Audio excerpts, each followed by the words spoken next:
북한은 남북 공동연락사무소 폭파 하루 만인 오늘 금강산 관광지구와 개성공단에 군부대를 주둔시킬 것이라고 밝혔습니다.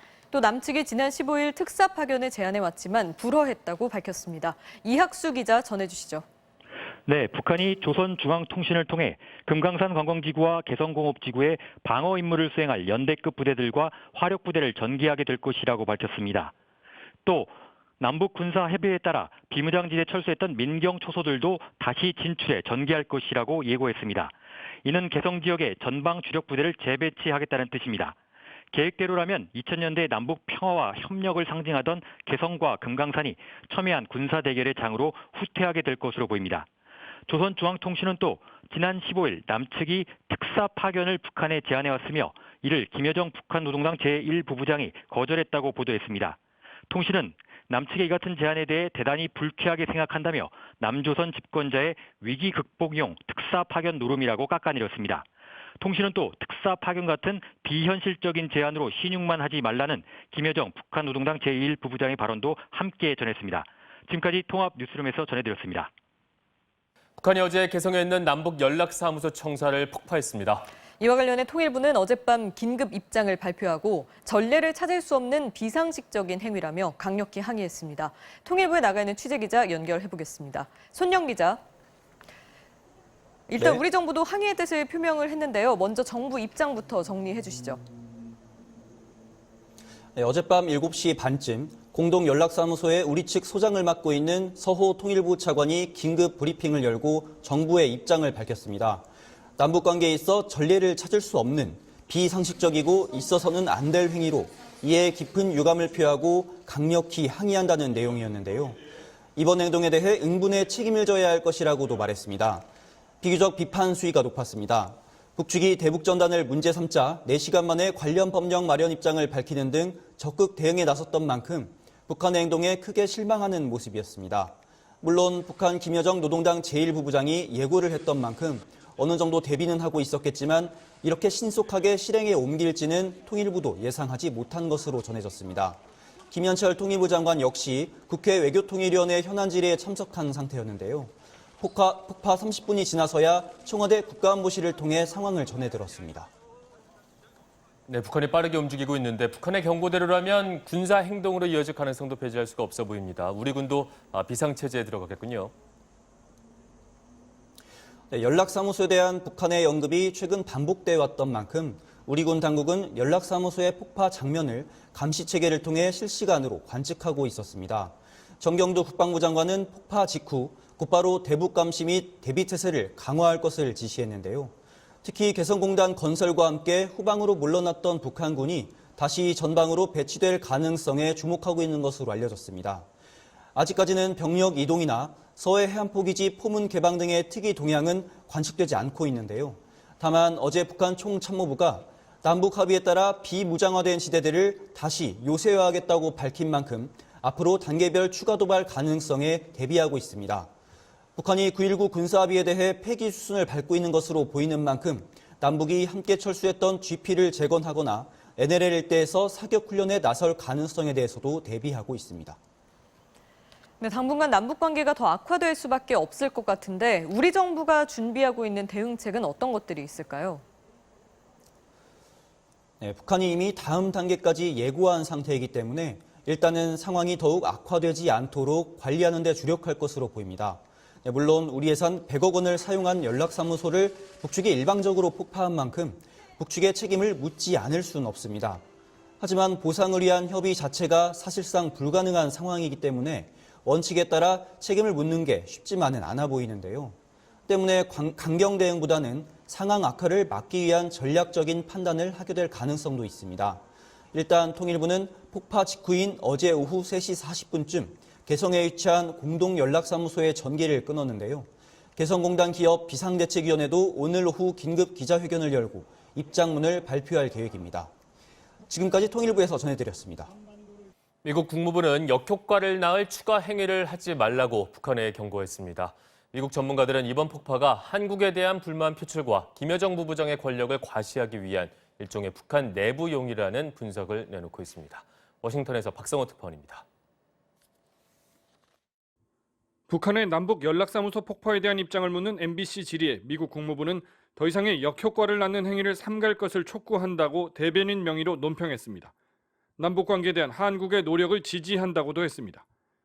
행정부 고위당국자도 MBC에 개성 연락사무소 파괴를 알고 있으며 동맹인 한국과 계속해서 긴밀히 조율하고 있다고 전했습니다. 실망이나 경고 같은 강한 표현은 자제하면서 한국 정부의 대응에 일단 힘을 실은 셈입니다. 트럼프 대통령은 오늘 공식 일정에서 기자들과 질의응답을 갖지 않아 북한 관련 입장을 내놓지 않았습니다. 워싱턴의 한반도 전문가들은 이번 폭파에 다양한 의미를 부여했습니다. 1994년 북한과 제네바 합의를 이끌어냈던 로버트 갈루치 전 국무부 북핵 특사는 MBC와 이메일 인터뷰에서 북한은 미국의 압박 정책 기조에서 벗어나지 않는 한국의 불만을 표시했고 미국과 직접 대치하지 않으면서 한반도의 온도를 높였다며 놀랄 필요 없다고 했습니다. 스콧 스나이더 미국 외교협회 선임연구원은 이번 폭파는 주로 김여정의 권력을 과시하려는 북한 내부 상황에 관한 것으로 한국과 미국을 꼭 겨냥했다고 보진 않는다며 한국이 멈출 수도 없다고 짚었습니다. 해리 카지아니스 국익연구소 한국국장은 북한이 3년 전 첫 대륙간 탄도미사일을 쏘았던 7월 4일 미국 독립기념일이나 6월 25일 한국전 70주년에 ICBM을 다시 발사할 가능성이 있다고 주장했습니다. 한편 블룸버그 통신은 북한이 즉각적인 전쟁 위협은 하지 않으면서도 세계적으로 최대한의 관심을 끌어내려 했다. AP통신은 2018년 핵 외교에 들어선 이후 가장 도발적이라고 보도했습니다. 워싱턴에서 MBC 뉴스 박성호입니다. 대전에서 코로나19 확진 환자 9명이 추가 발생했고 아산에서도 환자 1명이 늘었습니다. 지난달에 시작된 수도권 집단 감염 이후 이외 지역에서 무더기 확진 환자가 나온 건 사실상 이번이 처음입니다. 이승섭 기자입니다. 어제 하루 대전에서 한 달 만에 발생한 지역사회 감염으로 코로나19 확진 환자 9명이 나왔습니다. 먼저 대전시 갈마동에 사는 60대 목사 부부는 지난 10일과 11일 각각 의심 증상이 나타났습니다. 이들은 지난 12일 서울 마포구에서 온 지인 2명과 식사를 했고 이 가운데 1명이 확진 판정을 받았습니다. 거기서 식사를 같이 한 서울에 있는 마포구 사는 지인 2명이 검사 받았는데 1명이 확진이 나왔습니다. 그래서 서울 마포구 32번 환자고요.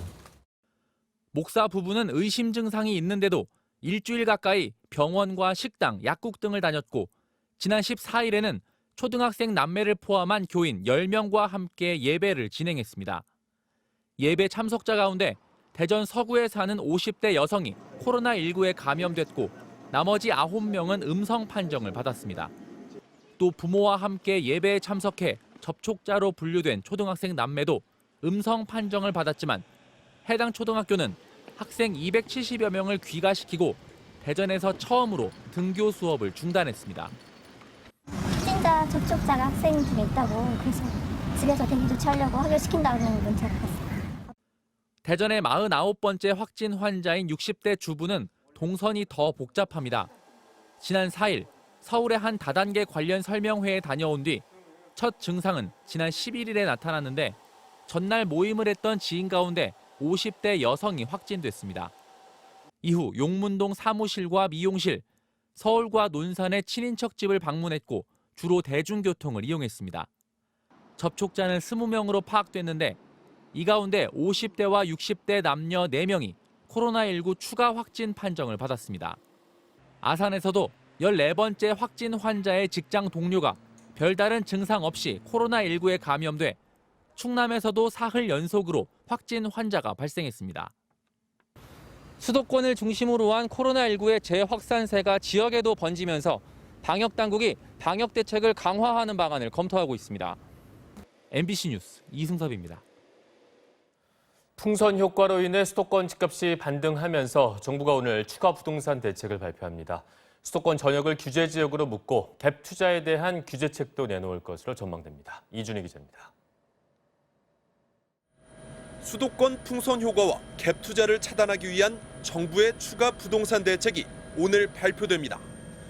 기획재정부와 국토교통부 등 관계부처는 오늘 회의를 열고 수도권 대부분 지역을 조정 대상 지역으로 묶는 내용을 담은 문재인 정부의 21번째 부동산 대책을 발표할 예정입니다.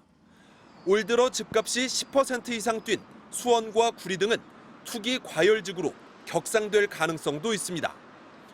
서울 고가주택을 겨냥한 작년 12.16 대책 이후 서울 집값은 꺾였지만 투기 수요가 수도권으로 옮아가면서 다시 부동산 시장을 자극했고 결국 서울 집값 반등으로까지 이어졌다는 게 정부의 판단입니다. 지난주 서울 집값은 하락 석 달 만에 0.02% 상승으로 돌아섰습니다. 수도권 규제 지역 확대와 함께 전세를 끼고 집을 사는 갭 투자와 부동산 법인을 통한 편법 투자를 막기 위한 추가 규제도 유력하게 검토되고 있습니다.